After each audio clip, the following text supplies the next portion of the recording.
Senhor esteja convosco. Evangelho de Nosso Senhor Jesus Cristo, segundo São Lucas.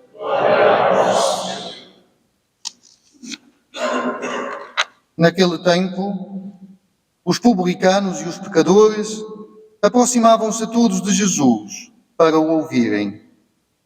Mas os fariseus e os escribas murmuravam entre si, dizendo: Este homem acolhe os pecadores e come com eles.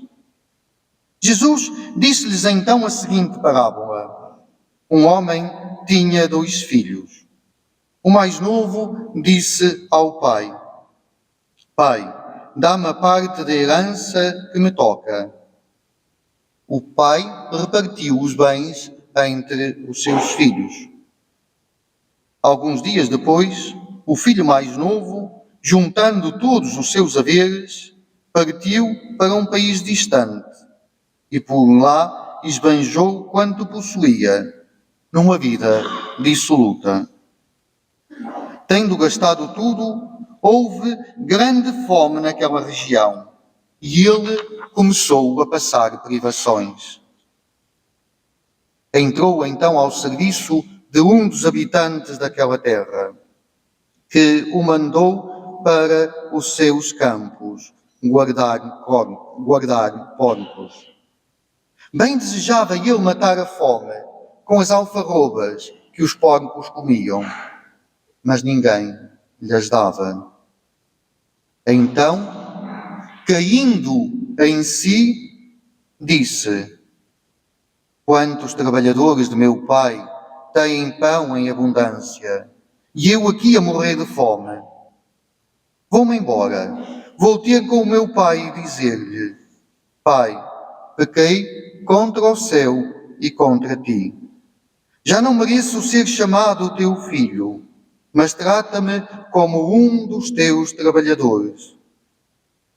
Pôs-se a caminho e foi ter com o pai.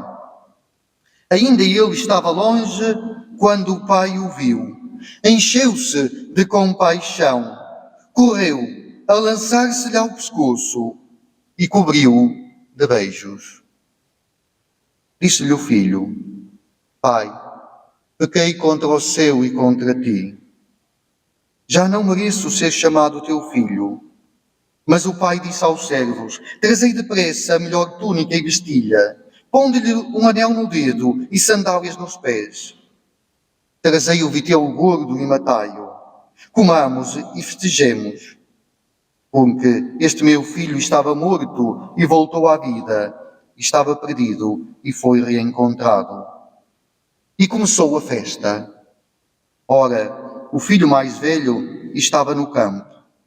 Quando regressou, ao aproximar-se da casa, ouviu a música e as danças. Chamou um dos servos e perguntou-lhe o que era aquilo. O servo respondeu-lhe: O teu irmão voltou e o teu pai mandou matar o vitelo gordo, com que ele chegou são e salvo. Ele ficou ressentido e não queria entrar. Então o pai veio cá fora instar com ele. Mas ele respondeu ao pai: Há tantos anos que eu te sirvo e sem nunca transgredir uma ordem tua, e nunca me deste um cabrito para fazer festa com os meus amigos. E agora, quando chegou esse teu filho, que consumiu os teus bens com mulheres de má vida, mataste-lhe o vitelo gordo. Disse-lhe o pai: Filho, tu estás sempre comigo, e tudo o que é meu é teu. Mas tínhamos de fazer festa e alegrar-nos, porque este teu irmão estava morto e voltou à vida, estava perdido e foi reencontrado. Palavra da salvação. Glória a vós, Senhor. Caros irmãos, caras irmãs, caros jovens, caros irmãozitos, saboreai e vede como o Senhor é bom. Assim cantamos no Salmo. E estarmos aqui juntos é para isso. Se não saboreamos, se não vemos como o Senhor é bom, andamos iludidos neste mundo. Se não vemos, se não saboreamos como o Senhor é bom, não vivemos a alegria. Se não saboreamos e não vemos como o Senhor é bom, andamos aqui ressentidos. Não reconhecemos verdadeiramente a Deus e não reconhecemos verdadeiramente o nosso irmão. Se não reconhecemos e se não vemos como o Senhor é bom, vã é a nossa fé. E a nossa religiosidade não passa de ritos vãos que não chegam ao coração de Deus e que não mudam o nosso coração. Isto é importante, irmãos. Como disse, hoje celebramos o domingo da alegria, o domingo da festa. Mas alegria por quê? Festa por quê? Se não saboreamos isso, este mundo não nos dá razão para a festa. Este mundo não nos dá razão para a alegria. Não há um lugar onde encontramos razão para a alegria, senão no coração de Deus, senão no amor de Deus, senão na misericórdia de Deus, senão na fidelidade de Deus. Saboreai, peço-vos, imploro-vos, saboreai e vede como o Senhor é bom. As leituras falam-nos disso. A primeira leitura, este povo que finalmente entra na terra prometida, que sentiu a escravidão do Egito e agora sente a liberdade de ser um povo de Deus. A segunda leitura que nos fala, São Paulo, em Cristo, em Cristo. Estamos a preparar-nos para a Páscoa, para viver o mistério de Cristo. Em Cristo somos criaturas novas, em Cristo fomos redimidos, em Cristo fomos amados, em Cristo somos filhos. Este Jesus Cristo, que de coração nas mãos tenta fazer entender esta misericórdia. O Evangelho, eu chamo-vos a atenção como é que isto começa. Os publicanos, os pecadores, sentem misericórdia, vão ter com Jesus. E o que é que fazem os escribas e fariseus? Murmuram, falam mal, criticam Jesus, criticam a Deus, criticam a misericórdia. É importante isso, é importante. Por isso, vamos olhar para três personagens, muito rapidamente. Temos que sair daqui hoje, mas muito rapidamente vamos olhar para três personagens. Este filho que não dá conta do pai que tem e vai para longe. Quer a liberdade, vai para longe. Vive uma vida dissoluta. Mas depois, há aqui uma frase interessante. Na sua miséria cai em si e descobre que afinal tinha um pai onde os empregados não passavam fome e ele é tratado abaixo de porco.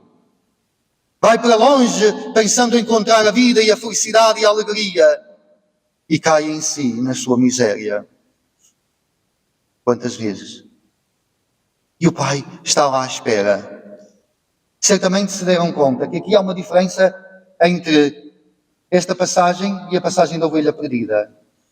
A ovelha, coitada, perdeu-se e Jesus e o pastor vai a correr à procura dela que estava perdida.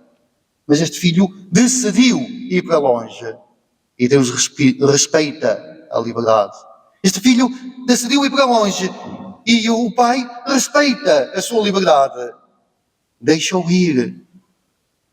Não o segura, mas está de braços abertos. E este pai comove.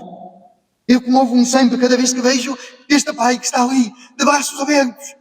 E assim que o vê chegar ao longe, corre, beija-o, abraça-o, não quer ouvir desculpas. Ele diz que já não é digno de ser seu filho, mas ele depressa, o anel, o vestido, depressa. É o meu filho. Que amor, que misericórdia esta do pai. Mas não podemos esquecer, às vezes esquecemos. Às vezes falamos do filho pródigo, falamos do pai misericordioso e esquecemos o outro irmão. E o outro irmão é importantíssimo. Porque Jesus conta a parábola por causa do outro irmão. Por causa dos escribas e fariseus, que era o outro irmão, que estão lá zangados e que não entram no reino porque não aceitam a misericórdia. Por isso é importantíssimo o outro irmão. Este irmão ressentido, este irmão que está na casa do pai, mas não conhece o pai. Este irmão que tem tudo e afinal não reconhece, está ali à espera de um cabrito. O pai tinha lá o vitelo gordo para fazer festa, mas ele está à espera de um cabrito, mas não queria comê-lo com o pai, queria comê-lo com os amigos, porque não reconhece o pai. Por isso, muitas vezes, irmãos, nós temos que ser como o pai, misericordiosos como o pai, mas muitas vezes nós somos um destes filhos. Eu sou um destes filhos. Às vezes sou o filho que vou para longe, mas tantas vezes sou o irmão mais velho, ressentido, com o coração cheio de ressentimentos, que não reconhece a Deus, que aparentemente estamos na igreja, aparentemente fazemos parte desta igreja, mas não reconhecemos a misericórdia. E estamos ressentidos e bisbilhotamos, e dizemos este, e dizemos aquele, e lançamos... Estou-me a fazer entender? Estou ou não? Somos às vezes esse filho ressentido ou não? E como? E por isso não vamos esquecer este irmão. O desafio é a conversão, o desafio é a misericórdia, o desafio é saborear e ver como o Senhor é bom. Por isso que possamos hoje sentir e sair daqui pensando neste Pai. E ser misericordiosos como o Pai. Queria-vos contar uma história, já mudou. Ao início tinha pensado uma, conto no outro dia. E queria-vos contar, havia uma mãe que tinha um filho só. Que amava esse filho, mas ele foi sempre um rebelde. Tratou sempre mal aquela mãe. E um dia, como a mãe já não lhe podia dar o que ele queria, foi-se embora. Saiu de casa. E a partir do dia em que aquele filho saiu de casa, a mãe deitou fora as chaves de casa, com a porta aberta. A partir do momento em que aquele filho saiu de casa, a mãe nunca mais encostou a porta, mas a porta ficou sempre aberta. E todos diziam, mas é perigoso, mas olha se vem um ladrão, mas olha... E aquela mãe disse sempre, o meu filho está fora de casa. E quando quiser voltar, deve sentir que nem sequer deve bater à porta. Nem sequer deve sentir que deve bater à porta, porque é a casa dele. Deus, dizia João Paulo I, Deus é pai e mãe. Saborear e ver como o Senhor é bom. Somos tantas vezes o filho rebelde, somos tantas vezes o filho mais velho ressentido, que o Senhor nos ajude. E no ofertório vamos ter a bula da misericórdia. E o Senhor nos ajude a ser cada vez mais misericordiosos como o Pai.